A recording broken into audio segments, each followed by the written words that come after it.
están puestos sobre los pueblos de esta región, mientras ellos luchan por llegar a una solución justa y duradera de los conflictos que han causado tanto sufrimiento. Las esperanzas de numerosos hombres, mujeres y niños por un futuro más seguro y estable dependen del éxito de las negociaciones de paz entre israelitas y palestinos.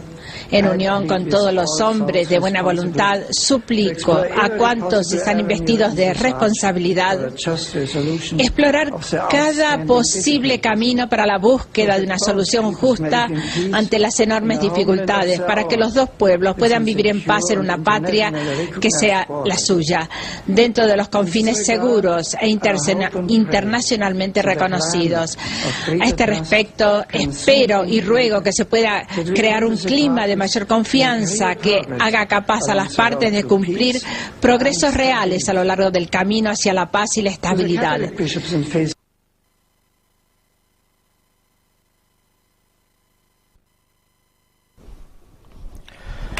He querido volver a esta instantánea que ha pasado muy rápida durante la filmación, pero que es de una importancia vitalísima. Sus palabras fueron: que puedan cumplirse las palabras de la profecía de Isaías, según las cuales, y cita ahora un texto bíblico de Isaías precisamente, muchas naciones confluirán al monte de la casa del Señor, para que Él les enseñe sus caminos, y ellos puedan caminar en sus senderos, senderos de paz y de justicia, senderos que lleven a la reconciliación y a la armonía. Sabéis, estas palabras no pueden tener su cumplimiento en nuestra historia. Algunos van a quedar sorprendidos de que esté diciendo esto, afirmando con rotundidad esto. Cuando el pueblo judío fue desechado como pueblo de Dios durante mucho tiempo, por haberse apartado y haber llegado a incluso propiciar el asesinato sobre Jesucristo, esta profecía ya no podía tener un cumplimiento, aunque al fin del tiempo el pueblo judío vuelva a donde está, en Israel, y aunque hayan otras partes de la profecía que sí se cumplan. Esta profecía solo se va a cumplir al fin de los tiempos, cuando después que Jesús haya regresado por segunda vez, haya lo que se conoce como el fin del mundo. Los redimidos de todas las épocas, la gente que Él considere que tiene que ser salva, van a ser trasladadas al cielo durante 1000 años. Y después, en ese regreso, aún va a pasar algo más. Va a haber una destrucción definitiva sobre Lucifer, o Satanás, y sus ángeles, y todo el resto de las personas que habrán resucitado para pasar el juicio delante de Dios y poder comprobar por ellos mismos que no merecían la salvación, que no la podían tener porque ellos la habían desechado, no querían estar con Dios. Solo entonces, cuando después haya habido la paga final de cada uno y la tierra vuelva a ser recreada, ya que todo va a quedar totalmente deshecho, solo entonces, en la Nueva Jerusalén, que va a descender del cielo, donde el profeta Juan lo dice tan claramente, donde estará Dios para siempre con su pueblo, y allí mismo descenderá en esa ciudad enorme los salvados de todas las épocas, solo entonces va a cumplirse esto que aquí pone. Desde Jerusalén, la Nueva Jerusalén, va a ser el lugar donde se distribuyan las palabras de Dios para todo el mundo. Pero si esto es lo que afirma el Papa, cambiándole el significado a este texto, está hablando de que Lucifer será el que simulará ser Cristo y desde ese monte del templo va a enseñar a todo el mundo. Pues bien, estemos preparados porque antes de que venga el auténtico Jesús, vendrá Satanás haciéndose pasar precisamente por el Mesías. Y todos estos grupos religiosos, creyentes y no creyentes, van a terminar cayendo en esta terrible trampa y el fin va a estar muy cerca. Vamos a pasar ahora al siguiente vídeo. Pero antes de pasar al siguiente vídeo, quisiera añadir algo más referente a esto. Normalmente todo el cristianismo en general, de prácticamente todas las denominaciones, cree que habrá un milenio de paz con la venida del Mesías. 1000 años de paz en la tierra directamente. Este no es el auténtico contenido de los textos. Esto es una gran falsificación de lo que realmente va a pasar y que la Biblia nos habla con toda claridad. Por tanto, sé que lo que he dicho sobre el milenio va a sorprender a muchísima gente que sigue las conferencias, que ignoran o no creen, jamás han oído hablar de que el milenio no va a ser aquí, 1000 años de paz en la tierra, sino que van a ser 1000 años en el cielo. ¿Y qué se va a hacer allí durante esos 1000 años? Pues los salvados de todas las épocas será cuando comprobarán cómo los juicios de Dios de excluir a los que no han sido salvos son ciertos y correctos. Porque será allí donde además no solo vamos a revisar, juzgar los no salvos, verificar eso, sino también no solo a seres humanos, sino, como dice el apóstol Pablo, juzgaremos incluso a los ángeles. Vamos ya por el siguiente vídeo.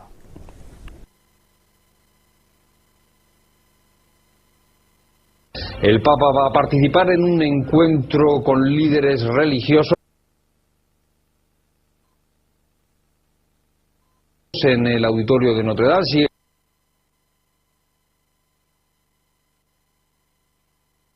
Ahí vemos la presencia en el estrado del secretario de Estado Tarcisio Bertone, actual patriarca de Jerusalén, y representantes de la comunidad judía y de la comunidad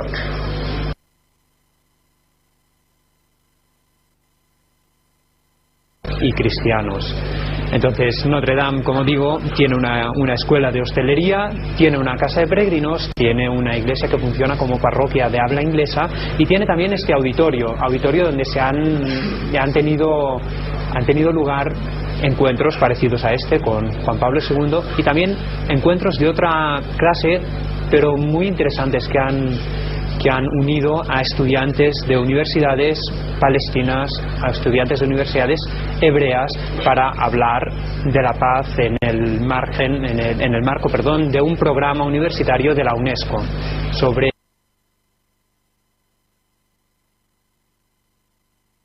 recordar que en Jerusalén la población cristiana cada vez es menor. Según las últimas estadísticas, en toda Tierra Santa ha disminuido por debajo del 2%.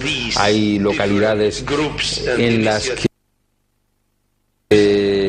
el éxodo cristiano es especialmente sangrante, como en Belén y como en otras en las que tradicionalmente había una presencia importante de cristianos y que progresivamente han ido abandonando esas localidades, y que precisamente lo que ha hecho el Papa en una de sus intervenciones, en concreto en la misa celebrada en Amán, ha sido pedir a los cristianos que no abandonen la zona.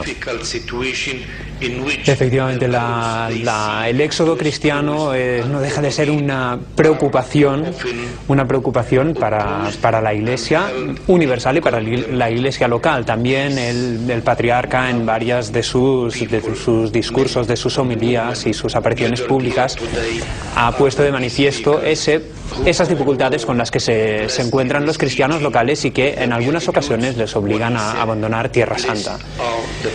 Junto con eso hay que hablar también de un tema que quizás se habla menos, que es los cristianos que llegan al Estado de Israel, a veces como judíos por tener antepasados judíos. Entre la inmigración a Israel rusa de los años 90, pues se calcula que muchos de esos supuestamente judíos o con ascendencia judía eran en verdad bautizados. Vamos a escuchar.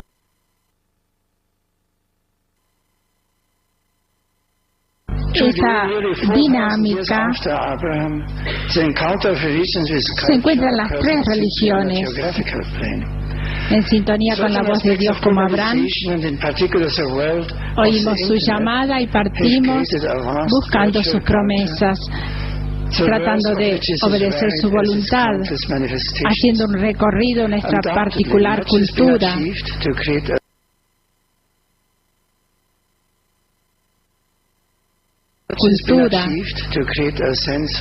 Hace cerca de 4.000 años después de Abraham, el encuentro de las religiones con las culturas se realiza no simplemente sobre un plan geográfico. En este momento de la globalización, el mundo de Internet han creado una vasta cultura virtual cuyos valores es muy variado. Sus manifestaciones varían. Sin duda, mucho ha sido realizado para crear un sentido de cercanía dentro de la universal familia.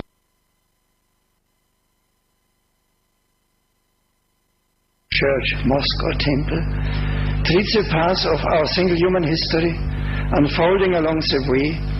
La pregunta que surge naturalmente, ¿cuál es la contribución que lleve la religión en el mundo?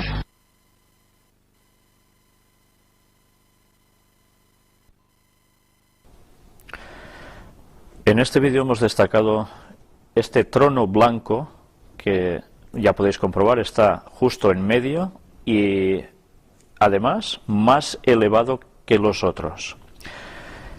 Si recordamos el texto de Apocalipsis 20:11, hablando del trono de Dios, nos dice: y vi un gran trono blanco, y al que estaba sentado en él, de delante del cual huyeron la tierra y el cielo, y ningún lugar se encontró para ellos. Fijaros cómo se equipara al mismísimo Dios, puesto en un trono blanco por encima de los demás. Y en este otro lugar destacamos una vez más el fantástico y extraordinario papel de la UNESCO, evidentemente, ya lo veis, auditorio que ha servido para unir a estudiantes de universidades palestinas, hebreas, para hablar de la paz bajo un programa precisamente de la UNESCO. Bien, ya vemos que utilizan todas sus organizaciones y todos sus recursos para llevar el mundo hacia su objetivo y no nos enteramos prácticamente de nada. Vamos a ver ahora el siguiente vídeo.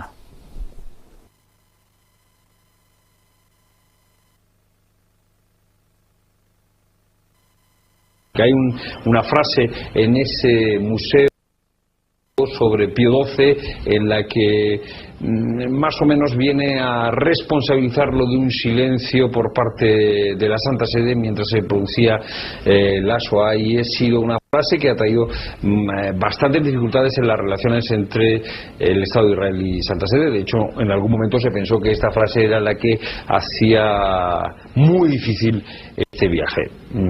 Sigue la frase bajo la foto de Pío XII, pero al final tenemos viaje y tenemos intervención de Benedicto XVI frente a ese museo. ¿Qué nos podéis decir de esta cuestión? Pues bien, buenas tardes. Buenas tardes, María. Yo tengo también aquí el discurso del Papa que acaba de pronunciar ante el presidente del Estado de Israel, pero yendo a Yad Vashem, como preguntabas, por lo que parece el Papa lo que va a visitar es la sala del recuerdo, ¿no? Y no la parte esta del museo que... Porque hay que explicar que es un museo con muchas salas diferentes, o sea, el museo en realidad, Yad Vashem es solo una parte, ¿no?, del museo.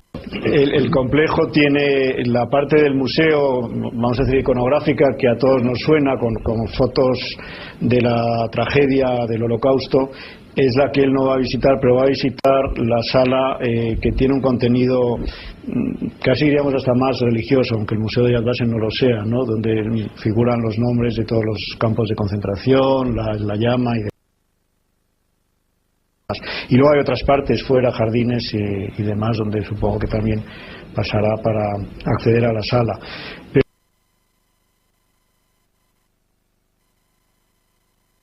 Yad Vashem ha visitado al presidente del Estado de Israel y ha hecho un discurso de jefe de Estado a jefe de Estado. La Santa Sede de Israel tiene relaciones diplomáticas y este discurso era obligado.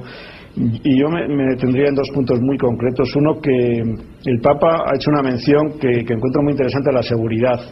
El Estado de Israel siempre alega su necesidad de seguridad como un tema clave en la actualidad, y el Papa se ha referido a ella con unas palabras muy interesantes que hay que meditar y tener en cuenta, diciendo que la seguridad deriva de la confianza y se refiere no solo a la ausencia de amenaza, sino también al sentimiento de calma y de confianza. Y cita al libro del profeta Isaías al respecto. También cita el discurso que pronunció el Papa hace poco más de un año, un discurso muy importante ante la Asamblea General de las Naciones Unidas, en el que dijo, y le ha dicho al presidente Pérez, que los auténticos valores y fines de una sociedad que siempre salvaguardan la dignidad humana son indivisibles, universales e interdependientes. Con esta exposición de lo que debería ser la seguridad quedan claras muchas cosas y sobre todo da lugar a reflexión.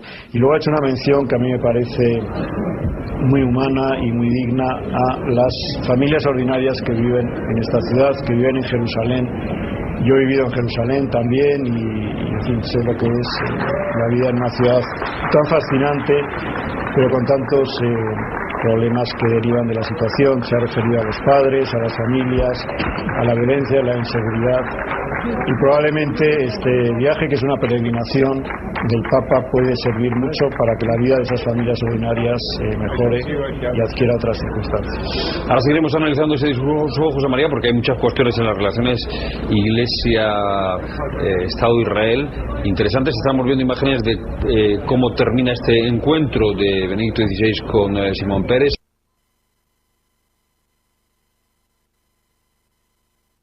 Es una frase casi bíblica.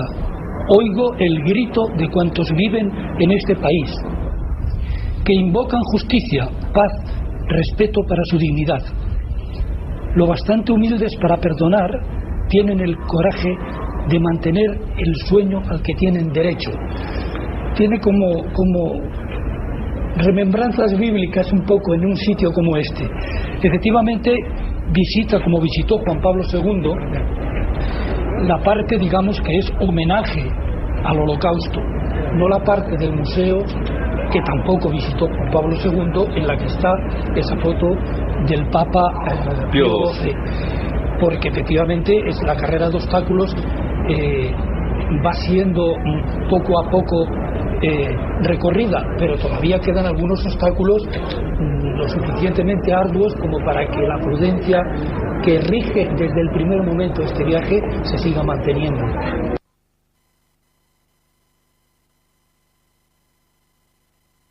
Y como dijo el propio Papa, nada más llegar a Jordania, que hizo una mención a la alianza de civilizaciones entre el mundo occidental y el mundo musulmán.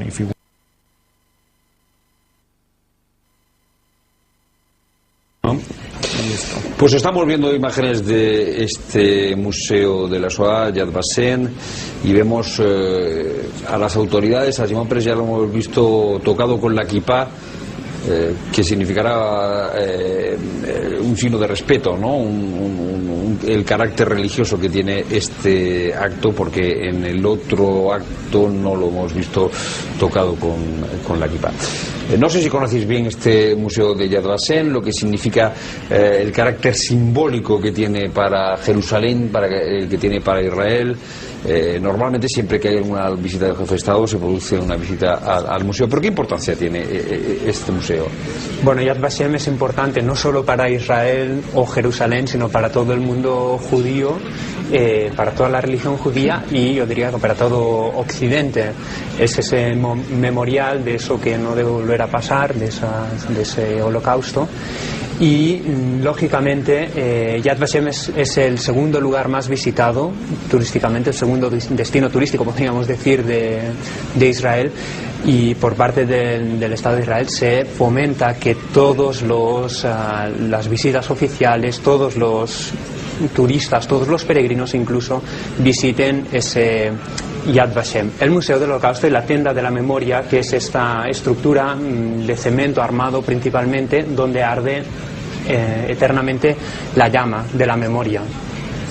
Esta estructura que estamos viendo entonces es una tienda de hormigón, en el centro una llama que recuerda a todos los judíos que perecieron en la Shoah. No solo fueron judíos los que perecieron, también se rinde homenaje ahí a los justos de las naciones, a los que ayudaron a los judíos en esas situaciones más difíciles. Muchos cristianos están considerados como justos de las naciones por cómo ayudaron a los judíos en esas circunstancias.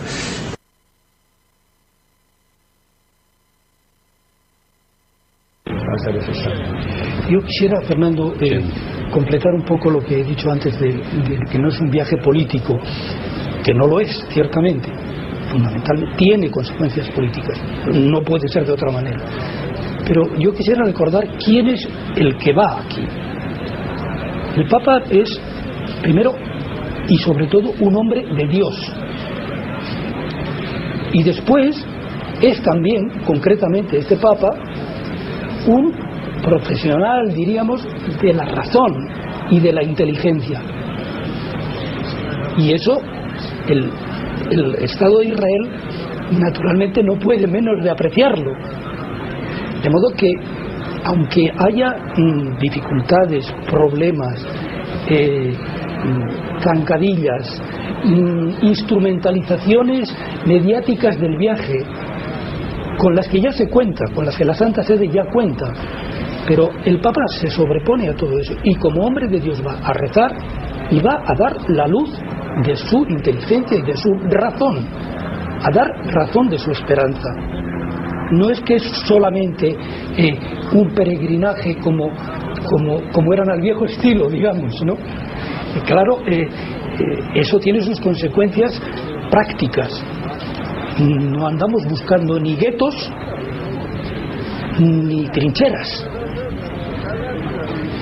No andamos buscando muros. El Papa va a tender puentes, por eso es pontífice. Hay que recordar en ese sentido, Miguel Ángel, que en la visita de Juan Pablo II acuñó una frase muy famosa, porque en este momento se estaba construyendo el muro que separa a Israel de varias de las zonas palestinas, y ahí acuñó una frase Juan Pablo II muy clara sobre la cuestión del muro. Él dijo: no hay que levantar muros, hay que construir puentes, ¿no? Ahí hizo una frase muy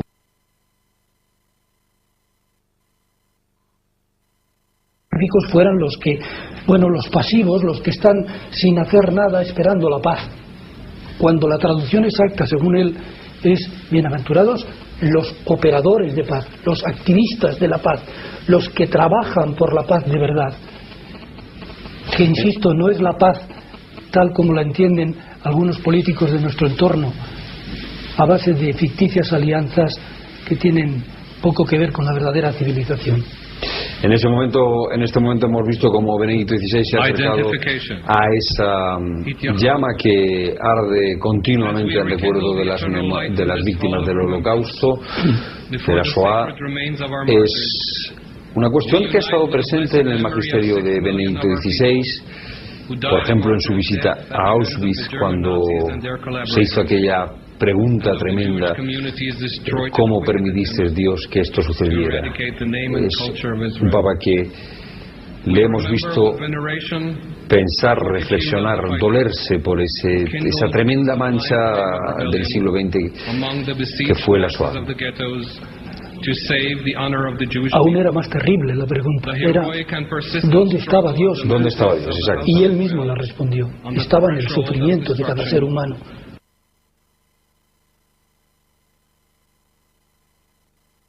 Eso que le ha hecho con buen humor, e incluso decir: cuando oigo que dicen que estoy solo, me entra la risa. En este momento, Miguel Ángel, vemos como el secretario personal ha acercado las flores junto a dos autoridades eclesiales. Presentan su ofrenda floral, la ofrenda floral de Benedicto XVI, en recuerdo de esas víctimas de la Shoah, con el color blanco y amarillo, y en un momento vemos al Papa recogerse en el momento que realiza esa ofrenda floral. Todo el momento está lleno de una gran solemnidad, de recogimiento. intensamente emotivas, estas imágenes que sin duda tienen que llegar muy hondamente al corazón de todos los que en Israel estén siguiendo el acto en directo por televisión, como nosotros, naturalmente.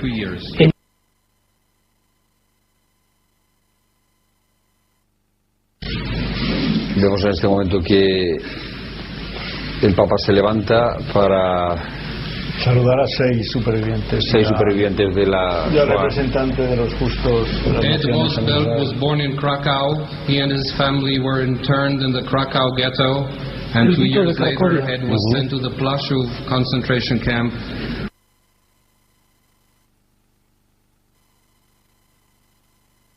La Iglesia Católica, comprometida en las enseñanzas de Jesús y tendiendo a imitar el amor por cada persona, prueba profunda compasión por las víctimas aquí recordadas. De la misma manera, ella se alinea junto a cuantos hoy sufren persecuciones por causa de la raza, del color, de la condición de vida o de la religión.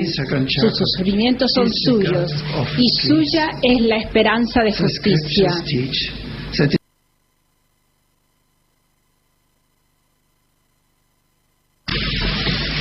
Que nadie pueda negar su sufrimiento, que no sea olvidada, que no sea olvidado ese sufrimiento, que ninguna persona de buena voluntad pueda erradicar del corazón del hombre una tragedia similar a esta. Es una de las frases que ha pronunciado Benedicto XVI en este conmovedor discurso que ha pronunciado en el memorial de...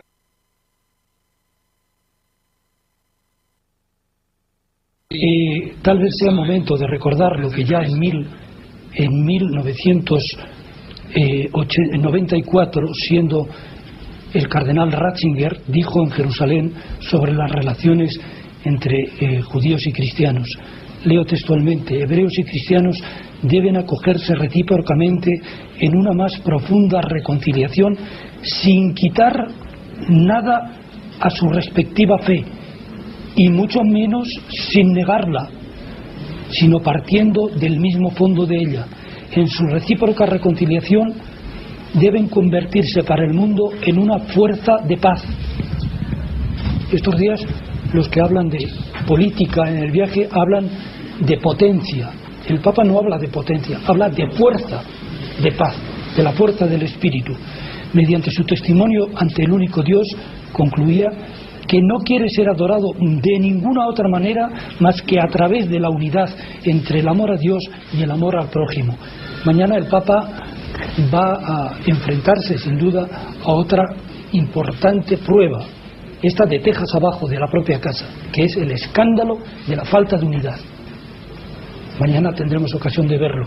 Es un Papa que con su apariencia sencilla, humilde,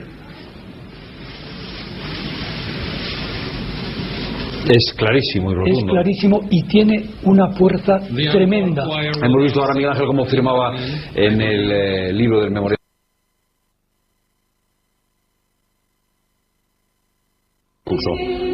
del discurso y desde la llegada a Israel las continuas menciones al Antiguo Testamento, ¿no?, que es lo que une a cristianos y judíos, y a textos incluso particularmente caros a los judíos dentro del Antiguo Testamento, como los del profeta Isaías.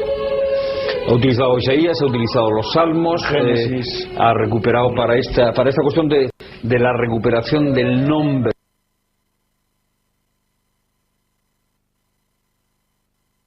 Fernando, yo resaltaría también el final del discurso del Papa, donde ha hablado del silencio, que justamente es la acusación que se hace a Pío XII.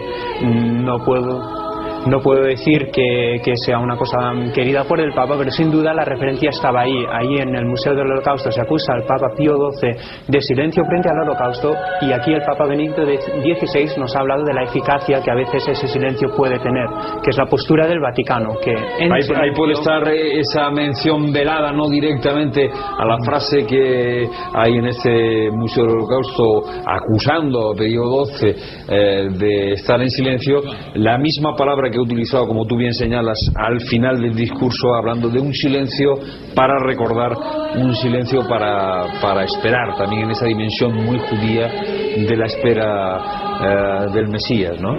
Pero sí, probablemente esa última frase sea la frase del modo en el que el Papa, sin entrar en ningún tipo de polémica, sin entrar en ningún tipo de conflicto, está...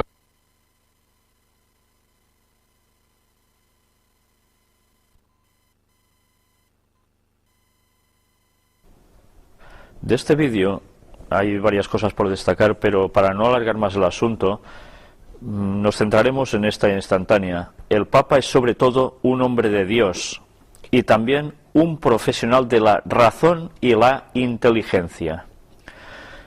Esto es muy interesante porque fijaros que la elección de este Papa no ha sido poca. Bien, buenos días. La continuación de la conferencia de ayer es lo que ahora vamos a tratar. Terminamos con lo de unos cuantos vídeos de la visita del Papa a Tierra Santa, pero antes de seguir con ellos vamos a dar unas noticias que han pasado también muy recientemente y que ahora mismo acabamos de añadir a la conferencia de hoy y que vale la pena tratar. Empezaremos con la primera de las vistas. Vamos a ver precisamente algo que ha sucedido hace escasamente 2 días. Se ofrecen $2.200.000 como recompensa para quien asesine a Terry Jones. ¿Y por qué? Pues bueno, porque Terry Jones, del cual estuvimos hablando ya en una anterior conferencia, es el señor que le dio por querer quemar el Corán en Estados Unidos, pastor de una iglesia evangélica. Finalmente no lo hizo. En su momento se causó un gran revuelo, pero ahora sí que lo ha hecho en su propia iglesia y el revuelo, pues sí, se ha dado también. Y estas son las reacciones del mundo musulmán, pedir su cabeza. Pero fijaros, cuando Terry Jones quemó el Corán, vamos a ver un poco aquí lo que nos pone esta noticia, donde nos dice: llevaba meses amenazando con que lo haría y al final lo cumplió. El predicador estadounidense Terry Jones quemó el Corán en medio de uno de sus sermones y desató la ira del mundo islámico, que ahora, como venganza, ha puesto en jaque a las fuerzas de la ONU en el norte de Afganistán. Manifestantes afganos enfurecidos por la quema del Corán por un predicador en Estados Unidos invadieron un complejo de la ONU el viernes y mataron a 7 empleados de la organización internacional en el ataque más mortal contra el organismo en el país. Y parece que no van a parar. Continúan las protestas y la policía ha comenzado a disparar para dispersar a los manifestantes, que han llegado a quemar vehículos durante la protesta. Se confirman 9 muertos y 77 heridos en los disturbios. Pues bien, esta es una de las reacciones. Aún veremos algo más. Terry Jones liderará una protesta contra el Islam frente a una mezquita de Estados Unidos. Y aquí tenéis al señor en cuestión, pastor evangélico fundamentalista, que ha desatado la oleada de violencia en Afganistán. Se ha comprometido a liderar una protesta contra el Islam frente a la mezquita más grande de Estados Unidos. Casi nada. Jones ya había amenazado con la destrucción de ejemplares del Corán en el aniversario de los atentados del 11 de septiembre el año pasado. Pues claro, ya podemos imaginarnos que se va a provocar aún más conflicto. Fijaros que él dice: nuestra intención es poner en conocimiento que existe un elemento radical en el Islam, ha afirmado Jones en una entrevista concedida a la agencia Reuters. Obviamente es terrible siempre que gente muere asesinada. Creo que, por otra parte, esto muestra el elemento radical del Islam, ha señalado respecto a las muertes de civiles en Afganistán durante las protestas. Y fijaros, Jones, un exdirector de hotel que se convirtió en pastor cristiano y que afirma que el Corán incita a la violencia, ha señalado que va a seguir adelante con la protesta convocada el 22 de abril frente a la mezquita de Dearborn en el estado de Michigan. Y ahora, pues, más reacciones. Este domingo, el presidente estadounidense Barack Obama ha condenado la quema del libro sagrado, aunque no ha mencionado directamente a Jones. La profanación de cualquier libro sagrado, incluyendo el Corán, es un acto de extrema intolerancia y fanatismo, ha apuntado Obama en un comunicado publicado por la Casa Blanca. Y quiero comentaros también que precisamente viniendo para acá en la radio he podido oír los comentarios que se estaban divulgando por Estados Unidos cuando cierto sector de votantes de allí refieren que Obama se está demostrando que como no reaccionaba, ha tardado bastante en decir nada, era o es un musulmán infiltrado en el gobierno de los Estados Unidos que aún no ha podido demostrar que nació precisamente en ese país. Vamos a ver aún una cosa más que por supuesto tiene una vinculación tremenda con esto, y para que veáis cómo todo lo van trabajando a la perfección para crear el conflicto entre estos dos bandos, cristianos y musulmanes. Gaddafi ha comenzado una guerra entre cristianos y musulmanes. Y ya veis, noticia del 1 de abril. Si continúan, el mundo entrará en una verdadera guerra de cruzados. Han iniciado algo peligroso que no se puede controlar y que escapará a su control, dice un texto escrito por Gaddafi y leído en la televisión estatal libia.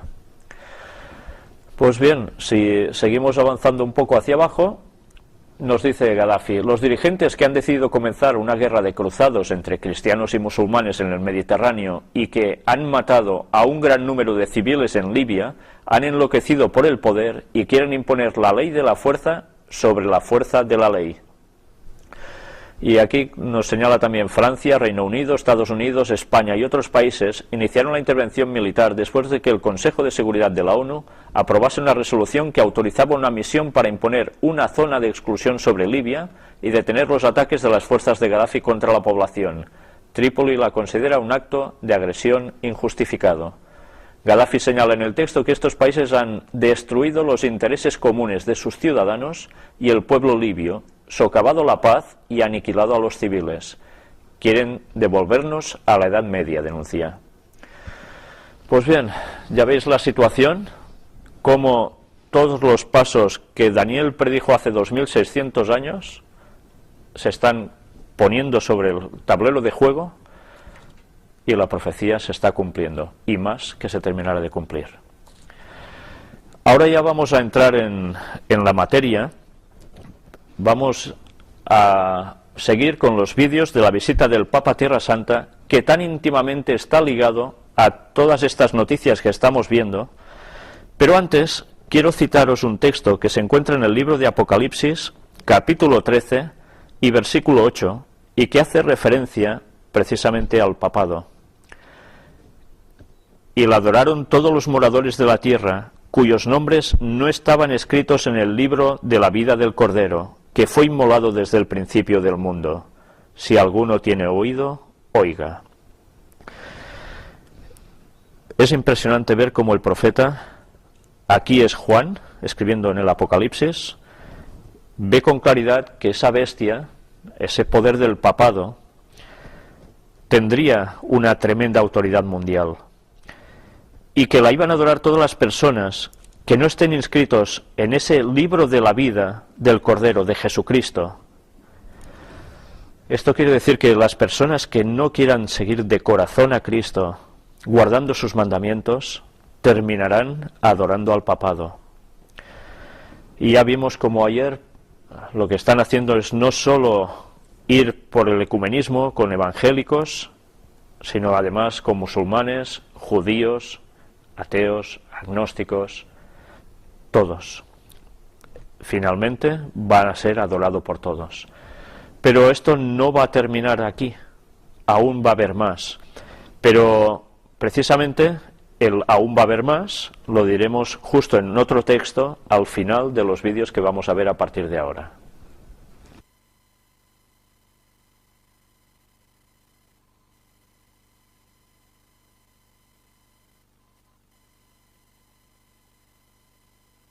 Recuerda el episodio de Regensburg en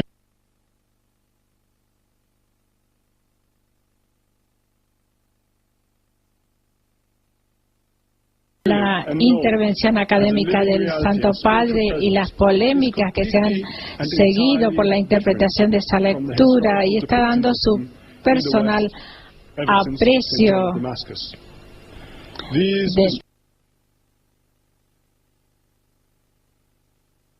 De ninguna manera, dice el Santo Padre, entendido o querido tomar en consideración ofender o desconocer el papel de la religión musulmana y del Corán en el mundo. Por lo tanto, no había ninguna intención de ofender al profeta y al mundo musulmán, a sus creencias más profundas.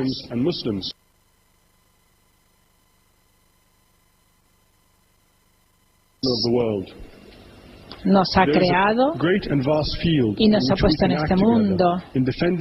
Y este es el desafío al que hay que responder. Hay que defender, promover los valores morales que forman parte de nuestra común herencia.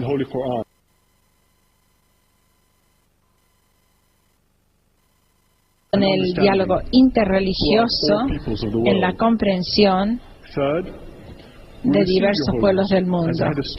Lo recibimos como jefe de Estado, como líder global,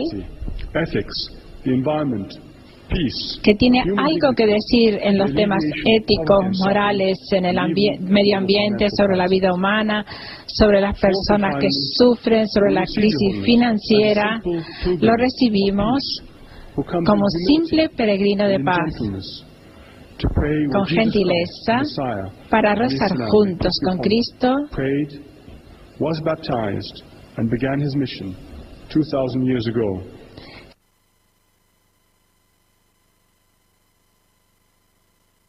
And gentlemen, it is a blessing to present to you the Pilgrim of Peace and Unity, the Bishop of Rome, successor to St. Peter and Supreme Pontiff of the Universal Catholic Church, His Holiness Pope Benedict XVI. Lo están presentando como peregrino de la paz y de la unidad.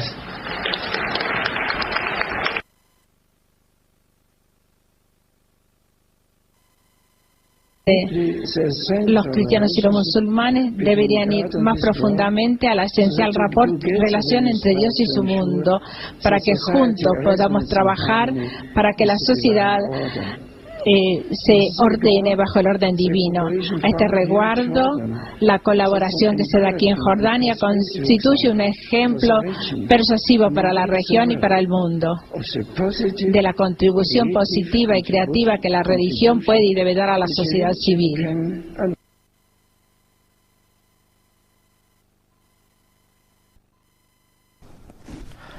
Si os habéis fijado, parte de este vídeo desde este preciso momento, desde el monte Nebo, donde se ve Jerusalén.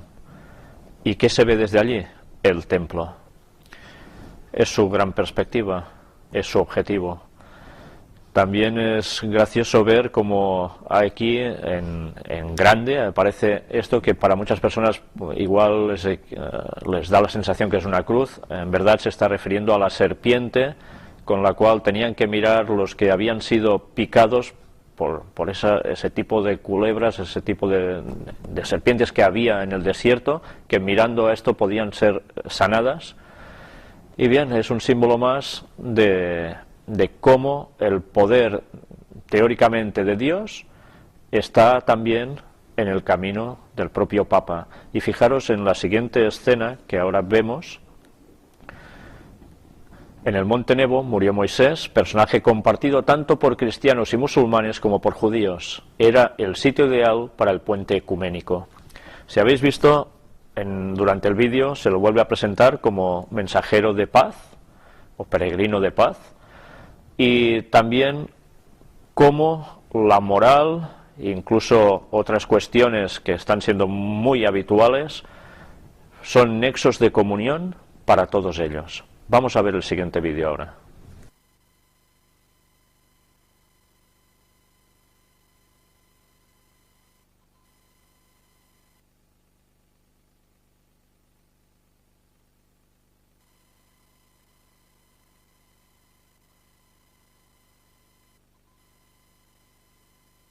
Horizonte que se ha extendido Centro del viaje del Papa en los itinerarios santificados por Jesús. La paz para Tierra Santa, la paz para toda la familia humana. Benedicto XVI ha invitado a todos a rezar, ya que la oración es esperanza en acción, y alzar invocaciones para una paz duradera generada por la justicia, la integridad y la compasión, la paz que surge.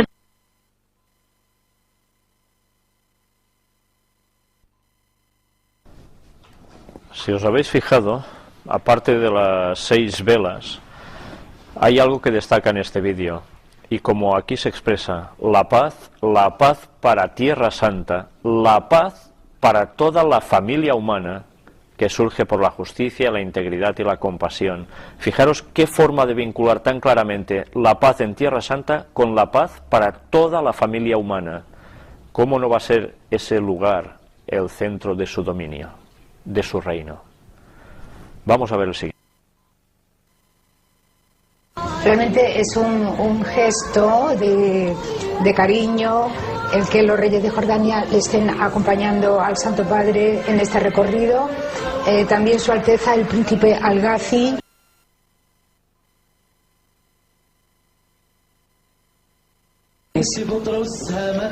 Junto con esta visita al río Jordán, el Papa también bendecirá las primeras piedras de las iglesias de los latinos y de los greco-melquitas, en Betania como un símbolo de la unidad de la Iglesia. Esta Betania es la Betania al otro lado del Jordán, no la que está cerca de Jerusalén, donde el Señor iba a descansar.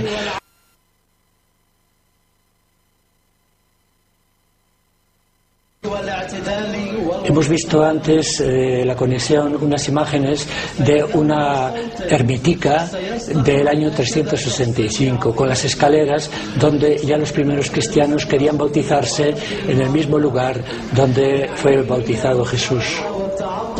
Sí, entre los restos arqueológicos que se han descubierto hay una zona donde se ven muchas piscinas escalonadas que se supone que eran tal cantidad de fieles los que acudían a recibir el bautismo que por inversión iban colocándose en esas distintas piscinas para ser bautizados.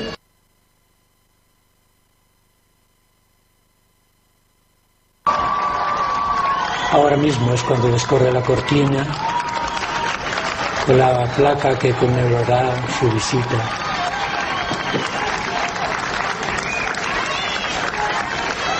Al lado los reyes de Jordania. Sí, es una muestra del gran éxito que está teniendo esta visita del Papa a Jordania, que la hayan acompañado hoy los reyes, que me parece que no estaba previsto en el programa.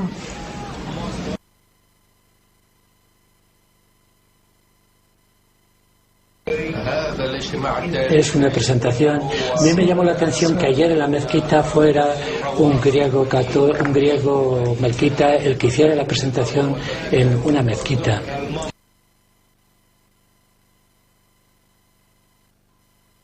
Hay mucha mezcla. No, pero este entusiasmo donde aparece el Papa siempre lo suscita, sí, es normal. La gente lo está esperando, están felices de encontrarlo. Ayer, justamente en su discurso, el príncipe Gassi dijo que un día preguntó a un beduino musulmán, y le dijo, ¿por qué estás tan contento que haya venido el Papa? Era el difunto padre, el Santo Padre Pablo II. Sí, le dijo, ¿sabes que este señor es cristiano, no es musulmán? Dijo, sí, ya lo sé muy bien, pues que ha venido a visitarnos. Estamos...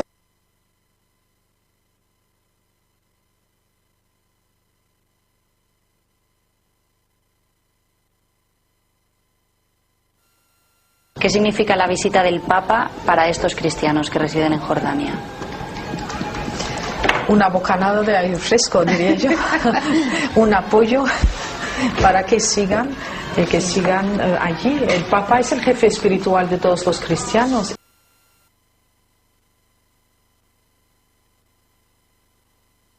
Ante la homilía ha hecho un llamamiento a respetar la dignidad de la mujer, decía constructora de paz. Sí, y transmisora de la fe.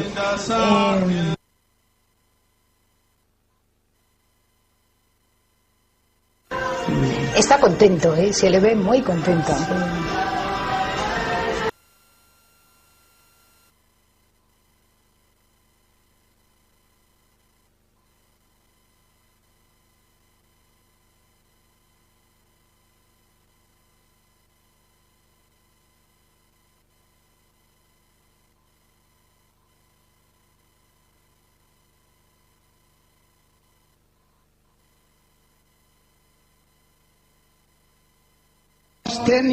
Gracias por acompañarnos en la familia real, por acompañarnos en el camino de la Iglesia. Jordanians, Christians and Muslims alike live together as one family. Esta es la manera en la cual hemos demostrado a todo el mundo que los cristianos y los musulmanes en Jordania viven como una única familia. Es un mensaje válido de coexistencia pacífica, válida no solo por esta región, sino para todo el mundo. Que Dios le bendiga, que Dios bendiga esta región, que Dios bendiga Jordania.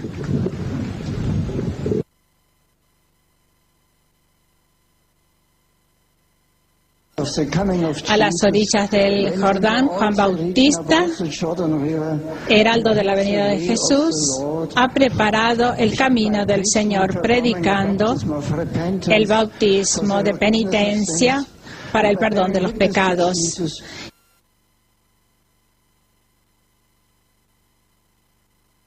Bendecirá las primeras piedras de las iglesias de los latinos y de los grecomelquitas aquí en Betania.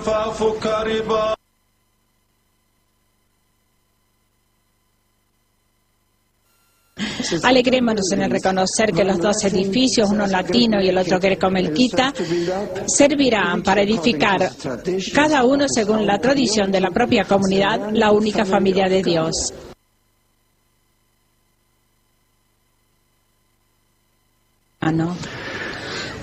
Confesemos esta gozosa alegría como la Iglesia una, santa, católica y apostólica.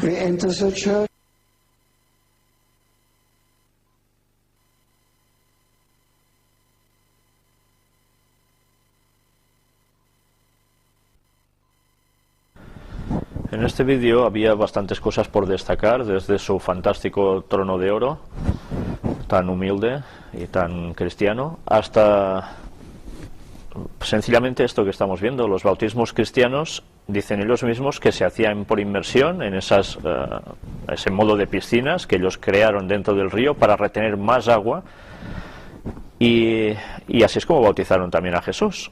Entonces uno se pregunta, ¿y por qué ellos lo hacen por aspersión?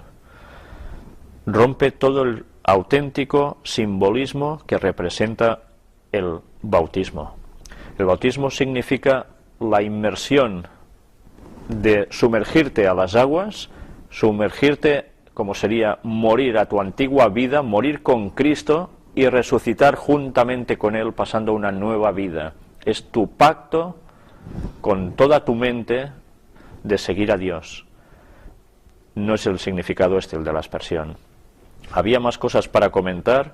Vemos que el ecumenismo está por todas partes, pero bien, ya habéis visto que incluso se habla de la triple corona. Si habéis visto alguna imagen que pasaba muy deprisa en vuestras casas, pararos justo a esas instantáneas, leeros lo que pone y veréis, o quizás descubriréis cosas que son muy interesantes, como incluso lo de la mitra del Papa.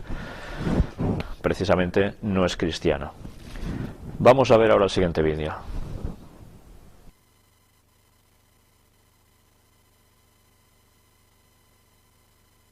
Santidad. Usted ha mencionado cómo la miseria moral puede ser para nuestro mundo una amenaza grave como la miseria material. Como creyente es necesario compartir la riqueza moral, el acercarnos los unos a los otros, y dejar de lado las divisiones para crear un mundo mejor para todos. Querido,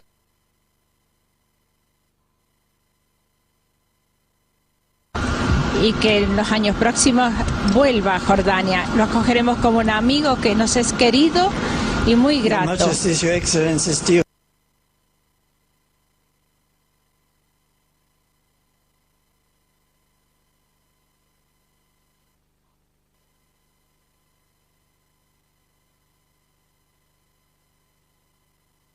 Es verdad que el rey Abdalá ha incluido ya uno de los elementos que van a estar presentes, digamos, que van a ser como el trasfondo de la siguiente etapa del viaje, que es el planteamiento del conflicto no resuelto entre Israel y Palestina, que es un conflicto que evidentemente envenena a la región, y ha postulado Jordania desde su tradicional papel de mediador, un país que fue junto con Egipto el primero que firmó la paz, el primer país árabe que firmó la paz con Israel, pues esa exigencia mutua por un lado de una patria para los palestinos y de una seguridad para Israel. Ese es un planteamiento al cual no se ha referido el Papa ciertamente, pero que es verdad que la diplomacia de la Santa Sede sí que ha venido manteniendo a lo largo de los últimos decenios, habría que decir siempre, y por tanto hay un punto de convergencia. Otra cosa es cómo se consigue arbitrar esa solución, porque hasta ahora los intentos realizados pues no han llegado a buen puerto. Y luego,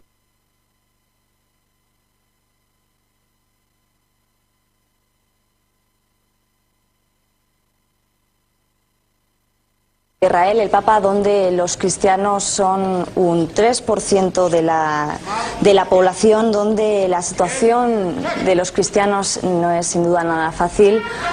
El Estado de Israel no es un Estado judío, pero la religión judía está muy presente, tanto que casi se podría decir que es oficial. En este sentido, los cristianos viven en una situación de dificultad. Por ejemplo, el domingo no es un día festivo para los cristianos y tienen que trabajar, y en muchas ocasiones se dificulta esa profesión de la fe católica o de la fe cristiana.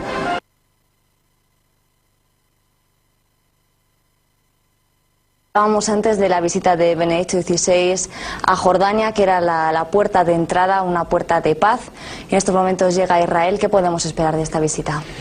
Pues en primer lugar los mismos objetivos que busca el Papa de acompañar a la población cristiana, de promover la paz y de promover también el ecumenismo y el diálogo interreligioso. Yo creo que esos son los tres objetivos que se ha marcado el Santo Padre Benedicto XVI para este tercer viaje suyo, el primero como romano pontífice a Tierra Santa.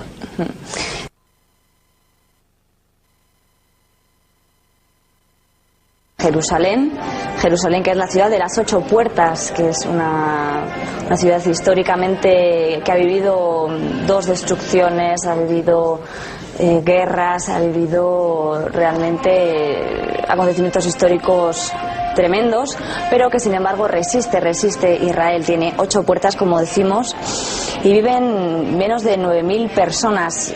Hay 4 comunidades en Jerusalén: la musulmana, la judía, la cristiana y la armena, pero realmente los israelíes son un 73% de la población y los árabes musulmanes un 24%. Los cristianos serían ese 3% restante prácticamente. Efectivamente, hay que algo que habría que matizar es que esas 4 comunidades de las que estamos hablando, cristiana, judía, musulmana y armena, son los 4 barrios de la ciudad antigua de Jerusalén, alrededor de la cual pues hay una ciudad, una metrópolis mucho mayor, en la que viven más de 700.000 personas, donde mayoritariamente están los judíos. Son las 2 dimensiones que hay que tener en cuenta cuando se habla de Jerusalén: la ciudad antigua, amurallada, con las 8 puertas, en el corazón de la ciudad moderna, mucho más grande que la envuelve.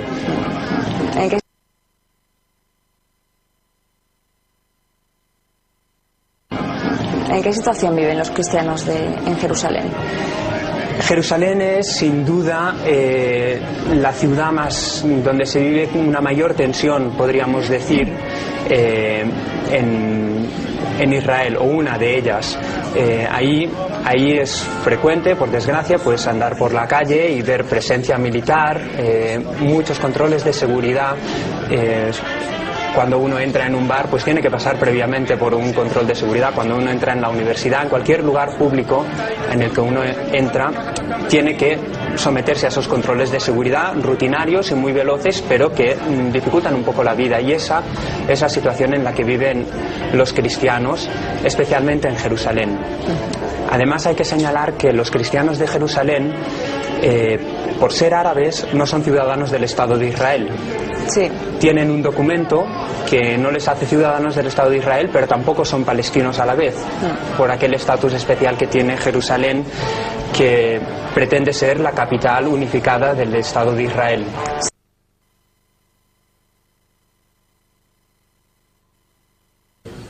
Un viaje que pone en relieve la amistad entre los cristianos y los judíos y la urgencia de este diálogo entre los pueblos que viven en esta tierra.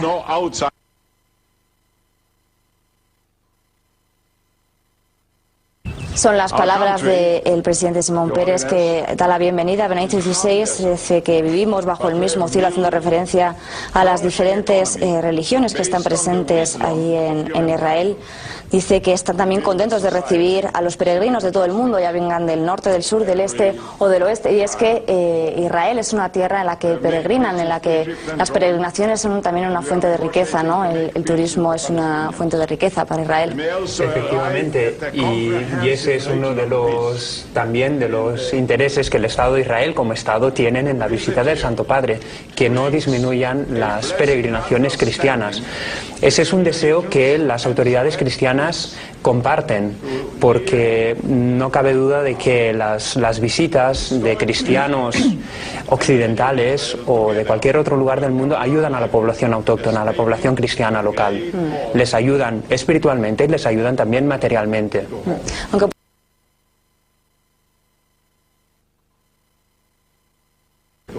Aunque por otro lado se da una paradoja, ¿no? Y es que también religiosas y religiosos, sacerdotes, encuentran problemas para conseguir los visados en Israel, ¿no? Quizás esta es la cara más dramática o menos agradable de Israel, ¿no?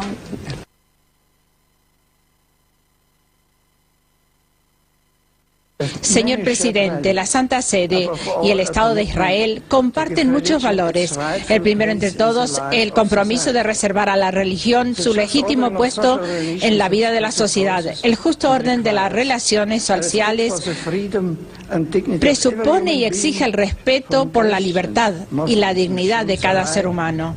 Que cristianos, musulmanes y hebreos creen igualmente el ser creados por un Dios amoroso y destinados a la vida eterna.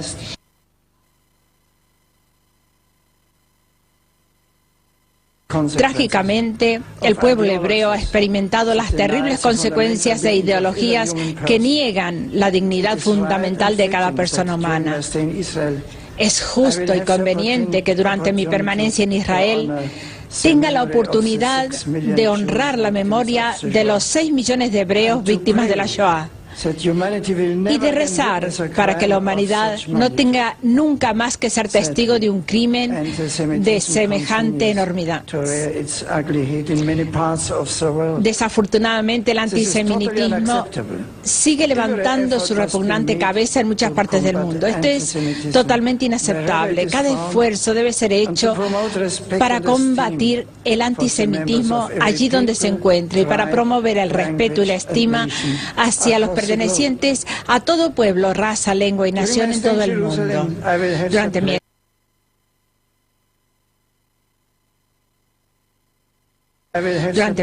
permanencia en Jerusalén tendré también el placer de encontrar a muchos líderes religiosos de este país.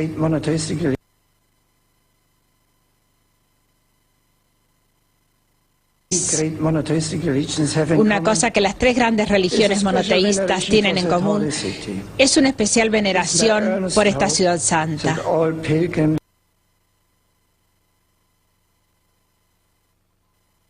Sagrados, que puedan cumplirse las palabras de las profecías de Isaías, según las cuales muchas naciones confluirán al monte de la casa del Señor para que Él les enseñe sus caminos y ellos puedan caminar en sus senderos de paz y de justicia, senderos que llevan a la reconciliación y a la armonía.